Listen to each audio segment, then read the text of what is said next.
నమస్తే అండి. నాది నాగు పూజ. నేను ఇళ్ల వాస్తులు, మీపై చెడు చేతబళ్ళు, పానమతులు ఎలాంటివి చేస్తూ ఉంటారు, అలాంటివి తొలగించేసి నేను చాలామందిని కాపాడాను.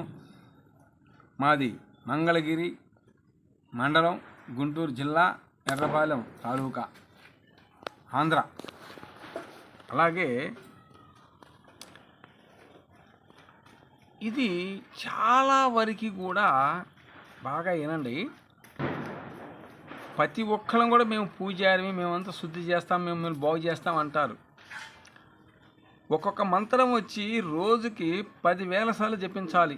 మనం ఎవరికైతే భక్తులకి జపిస్తే ఆ మంత్రం వాళ్ళ మీద ఉన్న దుష్టశక్తులు పారిపోతాయో, రోజుకొచ్చి నేర్చుకునేటప్పుడు ఉపశమనం మనం అతని దగ్గర నుంచి మనం ఇచ్చేసేటప్పుడు 10,000 సార్లు జపం చేస్తేనే అది మనకు వర్తించిద్ది.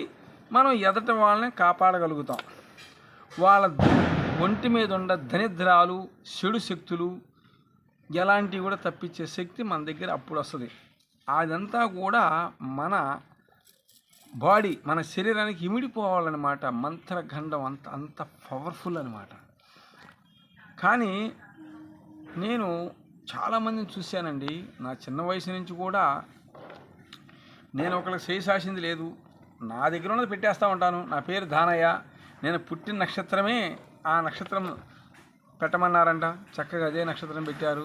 ప్రతి ఒక్కళ్ళు అనేవాళ్ళు, దానయ్య నువ్వంతా దానకరుడు అనేవాళ్ళు.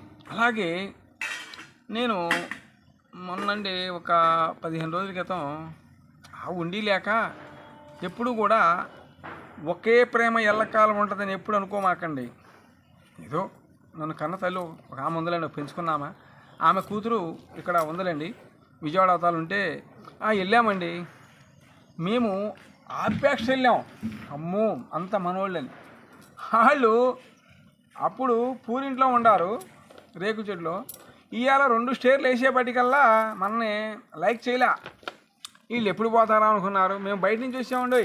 నేను ఇంకొకటి తెలుసా, నేను వెళ్ళిన కొంప క్లియర్ అయ్యిద్ది. అందుకే నేను పొరపాటున ఎవరి వెళ్ళకు కూడా నేను కాలు పెట్టలేదు, వెళ్తలే ఈ మధ్య. ఇదివరకు వెళ్ళేవాడిని. అలాగే నా విలువ తెలిసిన వాళ్ళతో నేను స్నేహం చేయగలుగుతాను, కానీ ఇల్లు తెలియని చేయకూడదు. ఓకే వదిలేసా. తర్వాత ఇంకొక ఊరు వెళ్ళాను. ఆమె తమ్ముడు ఉంటున్నాడు అక్కడ.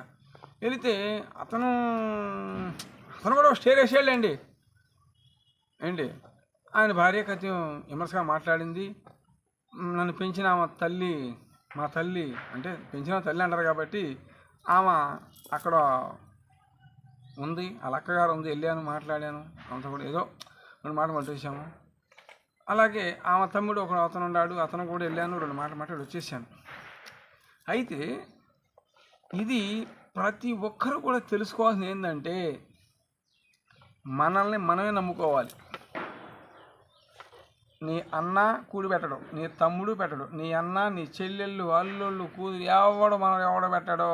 ఇవాళ సమాజం అంటే అలా తగలాడింది అనమాట. తగలాడతాం అంటే ఇక మనం ఈ పూట తిన్నామా, రేపొద్దున లేచాం, లేదా సచ్చాం, అంతే. ఇదంతా కూడా నేను ఎందుకు చెప్తున్నానంటే, ఈ అమావాస్య సాక్షిగా కూడా ప్రతి ఒక్కరూ కూడా 4 రూపాయలు కనపడగానే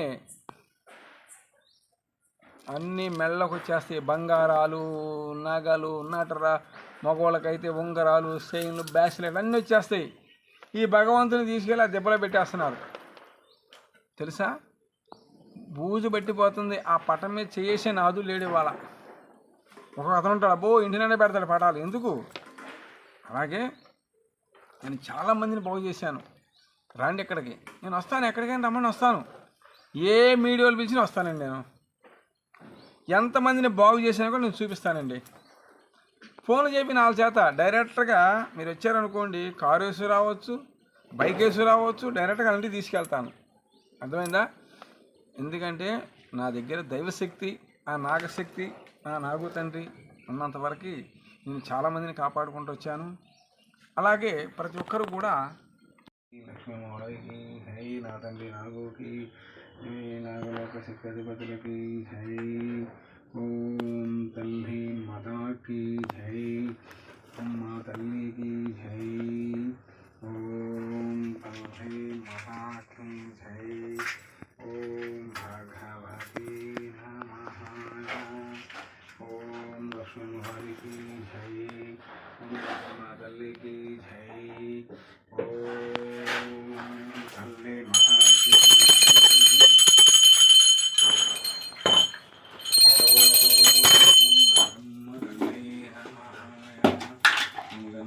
తల్లికి జై, అంబరనమ్మ కి జై.